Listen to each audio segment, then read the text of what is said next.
Hi, I'm Meryl Key, and this is my mystery school. This is where you can get your dice advice horoscopes for all signs for July 2024. And the dice are hot to handle this month, ready to tell it like it is. These little guys have proved to be remarkably accurate in their forecasts, and they'll always give you something to work with. If you want a deeper dive into July's planetary moments, watch my What is Happening and Why Astrology video, put out each month. And thank you for your support. It's really helped my channel. I'll start with the planetary overview and what that means for your sign, and then we'll roll the dice for a more detailed horoscope. There's a new moon in Cancer on the 6th of July, 14 degrees. The full moon is in Capricorn, it's the second one of the year, and that's on the 22nd of July. The sun's in Cancer, moves to Leo on the 22nd. Mercury starts off in Cancer, but moves into Leo on the 2nd, and then moves into Virgo on the 26th. Venus is in Cancer, moving to Leo on the 11th. Mars in Taurus, moving to Gemini on the 21st. Jupiter's in Gemini. Saturn's retrograde in Pisces. Uranus is in Taurus. Neptune's in Pisces, and it turns retrograde right at the beginning of the month on the 1st. That is station retrograde for pretty much that first week. Pluto's retrograde in Aquarius. Chiron's in Aries. North Node in Aries. South Node in Libra. The aspect of the month, well, it's a very tense week mid-month when Mars and Uranus meet up in Taurus between July 15 and 18. These are both very provocative and explosive energies that can make you more accident-prone, more reckless, impulsive, more volatile. So my advice is lay low, slow down, and avoid or minimise conflict around the 15th to the 18th of July. Things can really quickly get out of hand, so it's best not to tempt fate. With that in mind, let's ask the dice what it knows for your sign. Starting off with Aries. Aries, you might feel in two places at once this month. Perhaps there's extra duties and responsibilities. Perhaps you're racing against the clock to tie up loose ends or finish off a project. The full moon on the 21st helps you reach a culmination, and it's a good time to step back and let things be. There's a tussle with relationships, what you need at work and where you need it at home, and you'll need to balance that out in July. How can the dice help?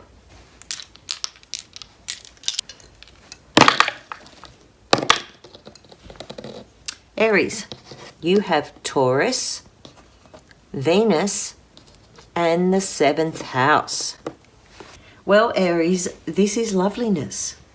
There's the planet Venus, the goddess of love and attraction, Taurus, which is ruled by Venus, and the 7th house, the place of relationships where Venus rules. So this is bringing your focus into pleasure, into sensuality, into enjoying yourself with other people, into giving yourself a little reward or a little splurge, a little bit of luxiness. Because the new moon and the full moon are on an axis with Cancer and Capricorn that are at cross purposes with what you want, this looks to me like that initiates a turning point in key relationships. The dice are really saying your friendships can flourish, there's affection, there's socializing, and there's good times. July is also the time where you might pull back from some of your responsibilities. And this dice is saying fill it up with nice things. Get a bit of pampering. Do something special with your partner. And if you've been looking for love or looking to take a casual relationship into more solid ground, this dice is giving really good vibes for that. It's perfect that it's earthy Taurus. It gives you love and support and gentleness in the day-to-day. Feeling secure in relationships, including your relationship with your body, your relationship with your finances, and the way you move and express yourself. About time, Aries. You've had such a tough time, but July looks like there's breathing space to really come back into who you are and let yourself get a bit loved up at the same time. Taurus, you are in the combust zone for the Mars-Uranus conjunction that happens after mid-month. So you need to take extra care in what you're doing over those days, because this transit can hit you where you least expect it. Take a breath, Taurus. Slow it down and let's see what the dice has to say. You have the second house. And you have Saturn. And you have Leo. Second house is your home territory. It's the place where you find security, where you have resources, where you know you can draw from the well that keeps on giving. Saturn's there, and this puts a bit of limits on big spending. It means there's a commitment that you've had to make. Maybe it's a long-term payment, like a mortgage or paying off a loan. And so there's a bit of buckling down and getting on with the discipline and the responsibility. However, because it's Saturn, it says there's a long-term reward that will come from this if you can do it. Leo in the second house is a really bright energy. It has the ability to win people over, to influence a positive decision. It brings a bit of confidence and it loves a bit of luxury in this position. Because Mars and Uranus is in your sign this month, it could bring a bit of a shock, a bit of a sideswipe, something very unexpected. And if that's what this is referring to, it's saying there's been a blowout in your expenses, or you haven't paid attention to the basic day-to-day stuff. So with that conjunction and the surprise that it's bringing, you might be pulling your reins in around whatever Leo is pointing to.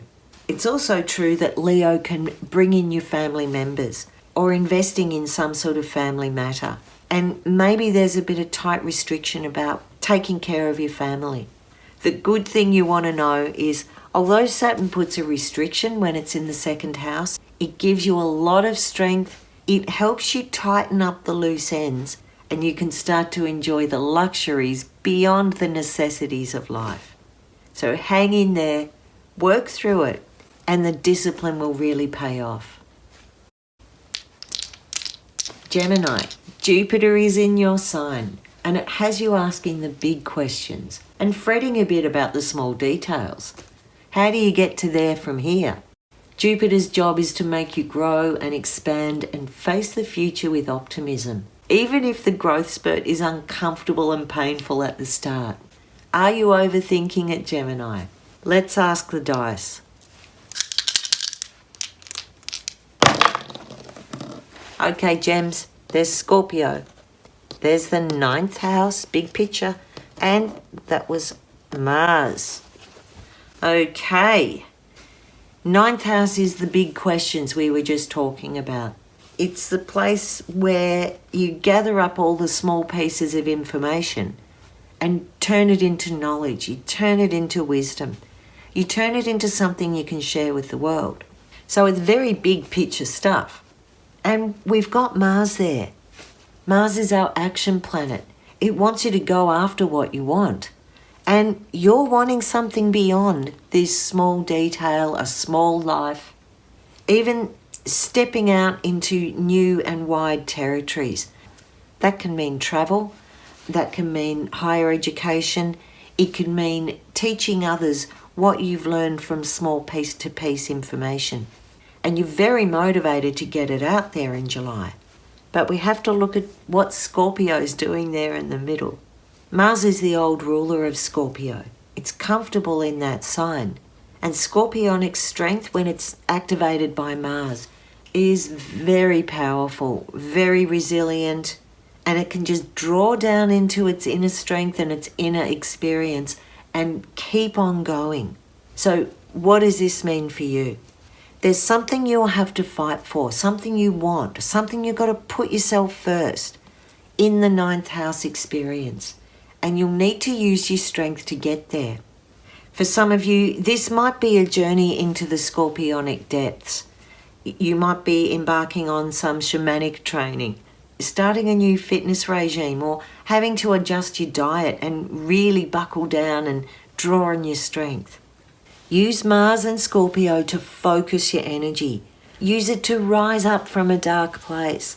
Use it to explore your sexuality, to deepen intimacy in relationships. to give you the drive that you need and motivate you into the future. Cancer. Cancer, you have the new moon in your sign on the 6th. And that means extra sensitivity, psychic prickles, and a new way of looking at things. Venus is in your sign until the 11th, so make the most of her warm and cozy vibe before she moves off into Leo. She can make you feel sentimental, but she can also take care of you and wrap you up in a bit of luxury. So enjoy the good times. What can the dice add to the story?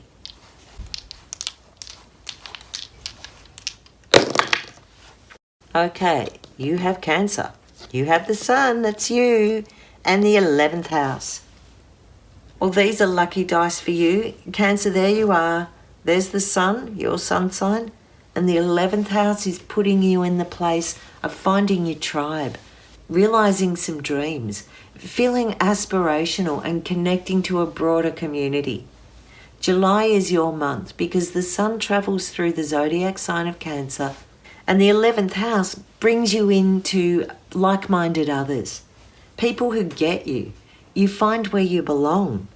This is a really nice combo, and it tells me that there's the emotional connection, the emotional safety, sharing, caring, understanding. If you're doing group work or if you're getting out socially, you're going to be recognized for who and what you are and feeling very at home in that space. If you've been feeling caught up in home life and the needs of the family, July looks like you step out of that, open your mind and feel inspiration again. This is about feeling supported and connected and resourced through a wider group. And with that new moon in your sign, this kind of connection might be kicking off around that first week of July, around the 6th of July when the new moon happens. I really like this for you, especially for your birthday month. This has got a real flavour of seeing your dreams become manifest and knowing that you're supported by the bigger picture. Leo, you have the Sun, Mercury and Venus all moving through your sign this month, and the personal attention suits you down to the ground. It's the kind of thing that's social and fun, and you should shine in all the right places. But you need to watch that Mars-Uranus conjunction from the 15th to the 18th, because it could give you a careless streak or set out a drama you didn't see coming. So let's ask the dice. Okay, here we go. The 6th house, Gemini and Uranus. Okay, so we've got a little bit of a warning here because Uranus may be referring to that conjunction happening in Taurus, which is in a difficult place for you. Uranus is that planet of explosion, of change, of upheaval. It also brings in the idea of technology. It wants you to try things different. And wherever Uranus is, you can get really restless. The 6th house refers to the day-to-day stuff you have to get through. It also looks at your health, your work, and even your pets. So we might be looking at some sort of surprise communication, because we've got Gemini there, happening in your workplace or in your day-to-day. Gemini wants you to work on your communication and your connections and allow a bit more freedom or spontaneity in that area. With Gemini, the sign of the twins, some of you might be looking at pairing up your day-to-day stuff with another person. For example, having a new fitness regime, but you want to hook up with a gym buddy or even a neighbour or a sibling, and that will help you really break through and break a habit. For some of you Leos, if this is about the 6th house talking about your daily work, you might find with Gemini that it splits off into 2 areas. Or you have to split between 2 jobs, between 2 places. This is great for a side hustle. It's really good for using your spare time to innovate and try something new. This could also mean for some of you that you need to learn something new with technology, or a really unconventional teacher or an unconventional situation enters into your day-to-day. Because we've got Uranus there, we know there's going to be some sort of upheaval in July. But you can work with this to bring about the freedom and the inspiration, the independence that you've been looking for and waiting for and wanting. Virgo, Neptune turns retrograde in your opposite sign of Pisces. And this can make you feel a bit lost at sea and a bit frustrated things aren't happening fast enough. But of all the months, this is the one to slow down and take extra care. The accident risk is high, and Mercury is going to be retrograde in your sign next month, meaning now is the time to back up all your devices, get your paperwork in, and get your communication clear. Let's ask the dice how they can help you with that.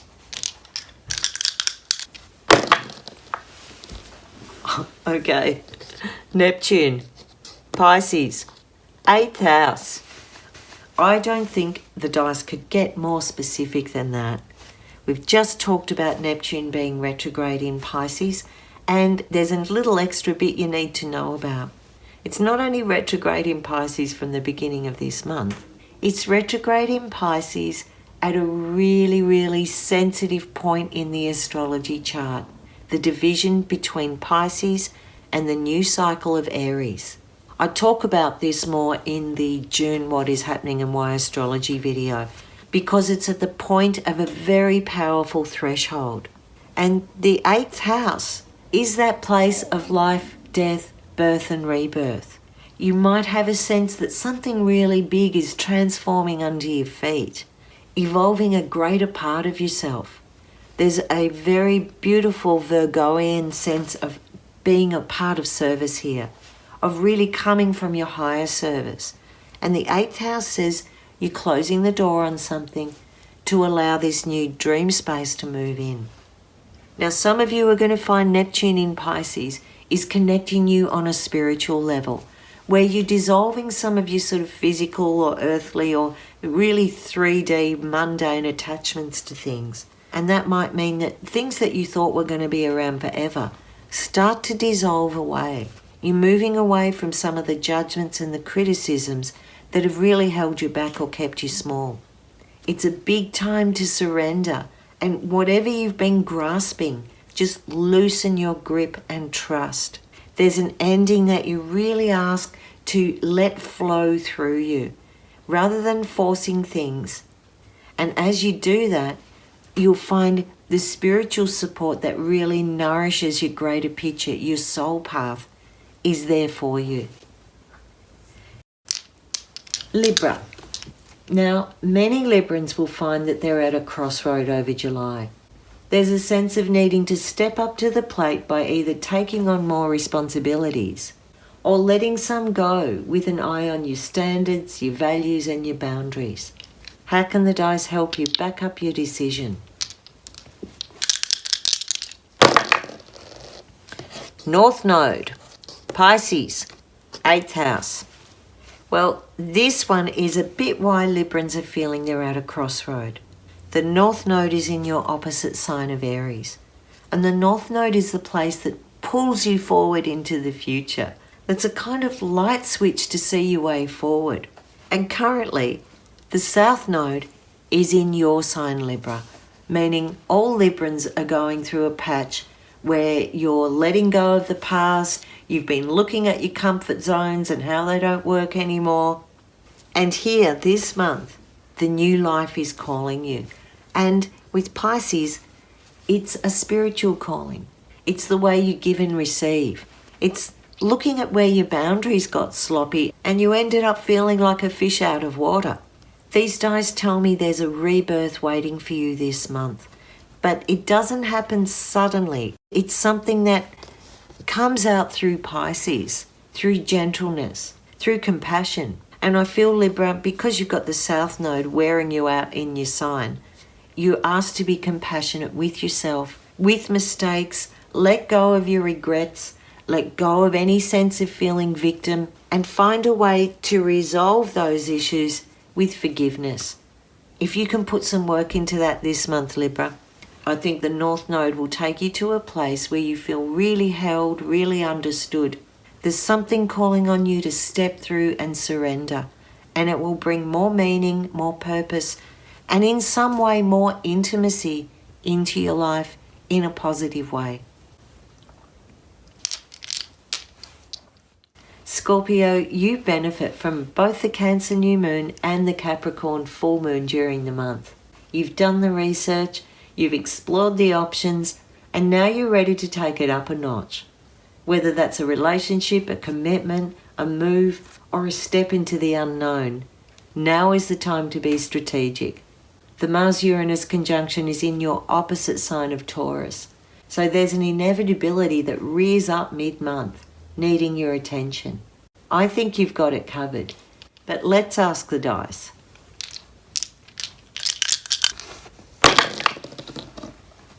There's the second house, Jupiter, and Sag. Yay! I think you have got it covered, Scorp. Second house, place of resources, where you know you've got a good foundation to launch from, and where you know you can draw from the well and keep on giving. There's Sag with Jupiter, and that is as optimistic and as step it up a notch as you could possibly wish for. Jupiter and Sag in the second house can fill you with abundance. It can bring in resources you had no idea were coming to you, and there's also a good output of resource that happens with that as well. It's very lucky, but it can make you want to gamble with that luck. It can make you want to give it all away. But I just get a feeling even if you give it all away, there's more coming back where that came from. Jupiter with Sagittarius is optimistic, it's bright, it's forward thinking, it expands your resources, it inflates the value of things, and it also brings in the right people, the right policy, the right timing for your investments and things you've worked hard for to really grow and expand. Jupiter in Sag is also a place that loves to travel. It loves to learn new things. So this is a really positive combo, taking your skills and talents and putting it out there to share with lots of other people, taking it to a higher level. To me, this is a big yes reading. If you're looking for a promotion or a new job, a new way of creating abundance, this says you're on the right path. The only thing I'd watch out for is that curveball happening between the 15th and the 18th, Mars and Uranus together. Because Jupiter and Sag are always looking up and looking beyond, you might miss what's going on under your feet. And we know that's a bit of an accident-prone time. Sag, your month, it looks like a bit of a tussle between freedom and restriction. You know what you want, but do you know what you need? There may be temptations on offer and inspiration around the corner, but Saturn and Neptune in water sign Pisces is putting muddy footprints on your plans. How can the dice help you see your way?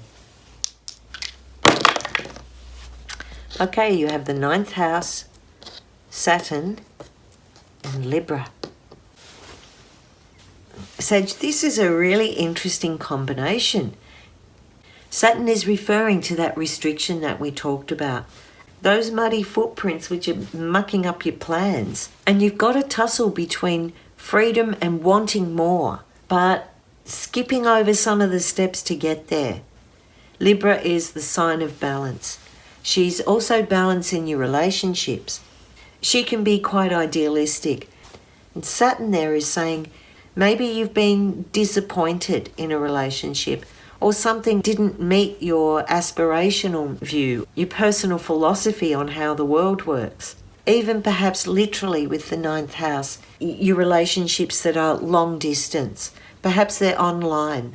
Perhaps they're relationships where you have a meeting of mind, but you're not able to get it on physically. Saturn says there's some restriction, something you've got to work through.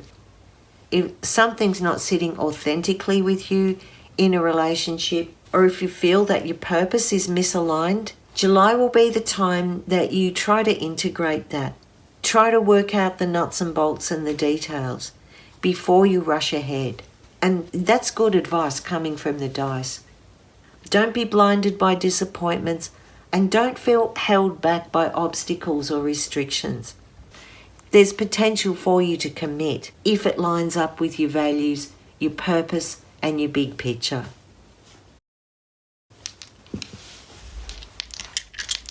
Capricorn, you have 2 full moons in your sign this year.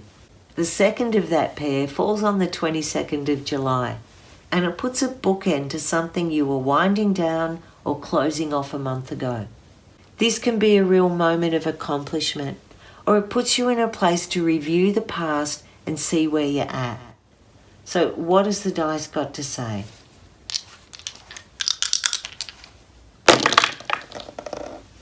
There's the moon, there's the 11th, and there's Pisces. So the focus of this read for you for July is in the way you serve your friendships, in the way you find a tribe or a group, the way you reach community. That's the 11th house. And with Pisces there, it wants you to find meaningful connection, where your friendships just flow, where there's less judgment and less criticism, and essentially where there's a spiritual connection. And by that, it could mean literally, your religion is the same or your spiritual views are the same. But I like to think of Pisces' spiritual connection as basically what makes you happy. This is about feeling happy and in flow, feeling emotionally safe and cared for within a wider group. This is very much about you finding a place where you belong, where you feel accepted, where you don't have to hide or mask who you are or dumb it down. If you've been struggling with friendships that are a bit judgy or a bit bossy, there's a bit of a shift, and maybe that's the thing that's coming up with these 2 full moons in your sign. Full moon in Capricorn helps you reach an accomplishment. So I can see that translating into this read as feeling emotionally safe in a group of like-minded others where you don't have to prove yourself. Now, for some of you, this might take you into a group or friends that are more Piscean in nature. Maybe they're a little bit more airy-fairy than what you normally go for. And it's a really nice place too, if you're looking to go on retreat, if you're looking to find space in your day-to-day life, or put some of that hard work ethic into a bit of a soft and woolly blanket. Aquarius, you attract a bit of attention this month, whether it's relationships, finance, or at work. Jupiter's giving you a green light, some smooth sailing, and a chance to make up lost ground. But you need to watch that Mars-Uranus conjunction from the 15th to the 18th of July. Something you're oblivious to could suddenly make an appearance, and it might not be a welcome appearance. But if you play it right, you can dance away from any of the fallout. So let's ask the dice. There's Leo, the 8th house, and the North Node. So it's kind of pivotal. You're reaching a high point with something. You're reaching a point where you want to close the door and move on. And that's because the 8th house is the place where death and birth and rebirth all happen. It's the big stuff of life where you have to make big decisions and accept an inevitability that you don't get to control. Now, Aquarius, you are a fixed sign, as is Leo. And it does put a bit of a kind of controlling aspect into how you want things done. You're better if you're leading it and calling the shots. But these dice are saying your best efforts, your highest good, is going to be about letting go of some of that. It looks to me like you've been holding on too tightly to something. And if you don't loosen the grip and compromise a bit, this Uranus-Mars conjunction mid-month could have you seeing real fireworks or being overly dramatic or experiencing someone else's overly dramatic. And in the 8th house, it cuts deep. The dice here want you to thrive and grow through Leo, through pride, through generosity, through showmanship if you like. But it's got to be authentic because the 8th house will reveal and expose what doesn't line up with the big stuff of life. If you're being superficial, it will throw things out. If you've gone over the top and too judgy, too controlling, it will shut a door for you. Leo in the 8th house is very passionate. It wants an all-encompassing kind of intimacy. If you're looking to spice up your love life, if you're looking to take things deeper, to have more fun, more play and more generosity, This is what you want to do in July. If you're frustrated with the level of intimacy and not getting the attention you need, then fate is kind of knocking on your door to take that to a new level. The North Node opens up new possibilities, and there is new possibilities with the way you relate to others. Pisces, you have a couple of the big planets, Saturn and Neptune, retrograde in your sign. And so this isn't the time to be expecting rapid progress. Instead, there's a natural flow inward to reset your dreams, reset your focus, and reset your efforts. Let's ask the dice what will help with that. Okay, Pisces, there's the 10th house, there's Scorpio, and here is the North Node. So this is being seen. The North Node is saying there's a peak experience. You've reached the top level of something, and the 10th house is backing that up. It's right at the top of the chart. So what are you going to be known and seen for this month is Scorpio. Being able to get down deeply right to the core of the matter. And that's a bit vulnerable in this position. Scorpio doesn't really like to be on show in that way. It doesn't really want its motivations to be exposed. But here it's going to be all out. If you've screwed up in some way, it may come out in July. Or it might be that 10th house and North Node is saying you're going to be known for your scorpionic ability to be loyal, to be a great protector and a great defender. And because you've got Saturn and Neptune retrograde in your sign, this could mean that it really reveals where there's been a few holes and where you need a restructure. That's going to be what you need to clear the past and move into a more stable, more growthful, more purposeful future. That wraps up our Astrodice horoscopes for July. Remember, you can check out other videos on my channel that cover all my mystery school stuff, or you can find me on Instagram at my_mystery school, or on my website www.merylkey.com. Thanks for watching.